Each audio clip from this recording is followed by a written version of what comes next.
All right, everybody, welcome back. If you watched the channel last year, you might remember this little logo here on the box. This is a Vostok.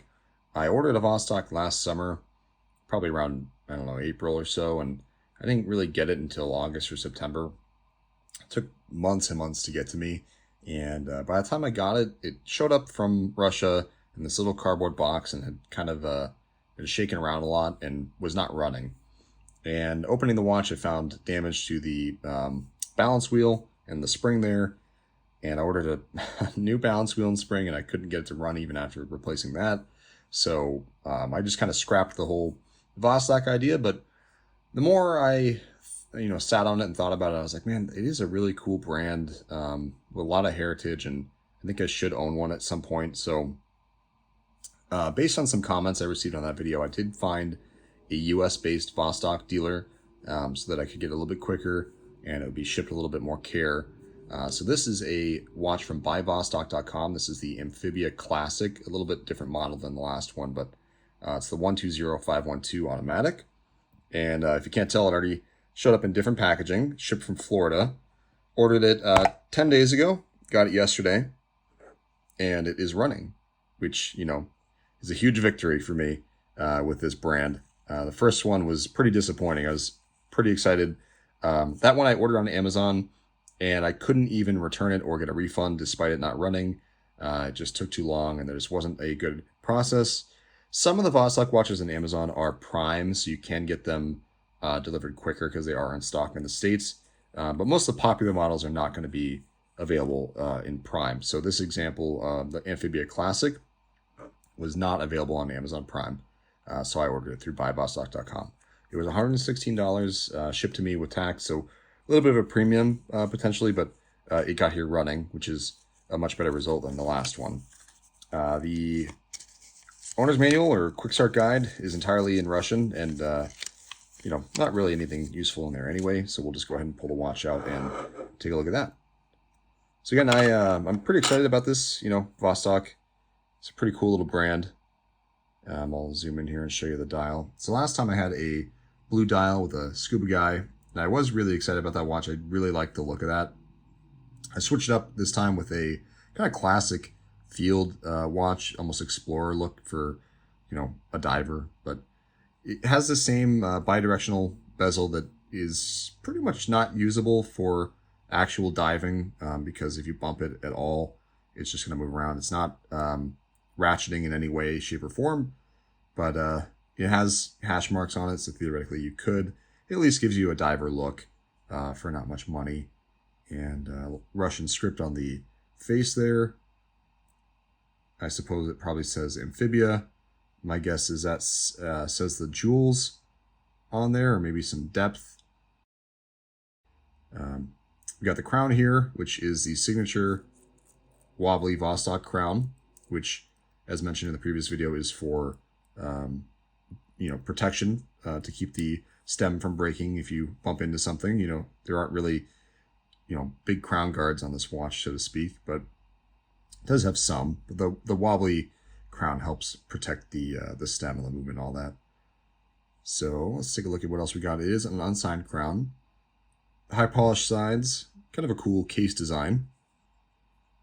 Really like the look of this one.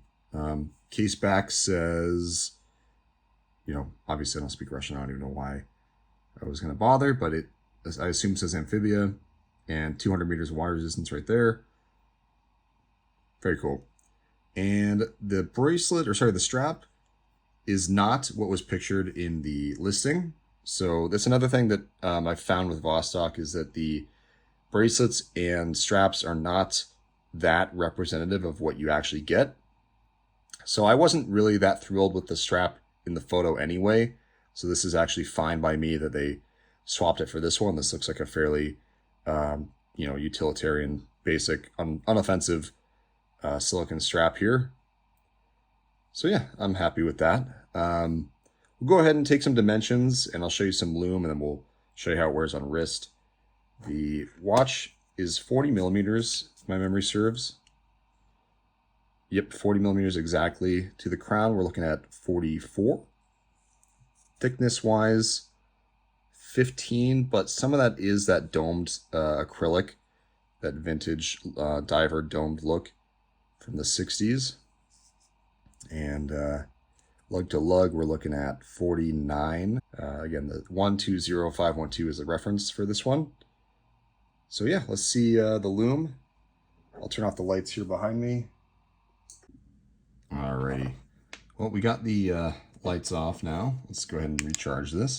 So you can see pretty good looking Lume overall. I don't know what kind specifically, but the hour, minute, and seconds hand all have Lume. The seconds hand only has it on the counterbalance, and then each of the hour index markers has a little Lume pip as well. Nothing on those triangles that were on the dial.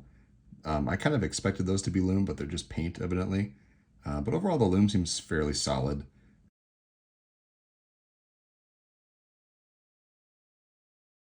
Turn the light back on.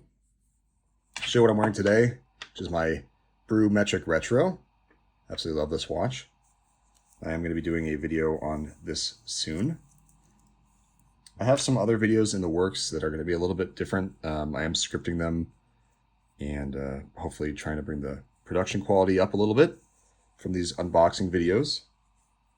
All right, so we have this 18mm strap here that is actually very, very nice. I like the look of this quite a bit. Very lengthy, so you can definitely take this diving if you have a wetsuit or something. The lug length, 49mm, does not appear to be too big for me. I have a 6¼ inch wrist, and I think the watch looks fairly good. I really like this kind of Explorer-esque dial that we got going on here. It would be maybe nice to see, you know, a little bit of Lume here on the triangles, but again, $100 watch. And I don't know, I'm assuming that there are mods to make a ratcheting bezel, because for a diver, again, this is not the most useful bezel on earth. This is a really popular modded watch, so I'm assuming that that's one of the first things that people made is a ratcheting bezel. So I'll have to look into that. I really like that pop of color with the blue seconds hand. I think that looks really good. And that you similarly have blue here on the bezel as well. I'll zoom in there and show that.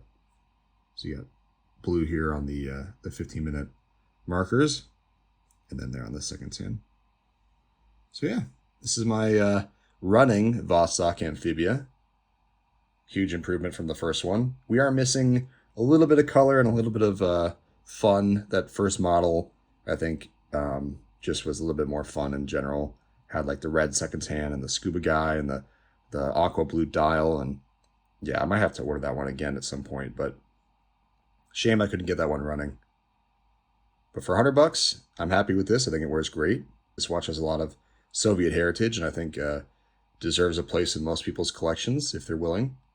So yeah, that's the Vostok Amphibia Classic. All right, I'll see you guys in the next one.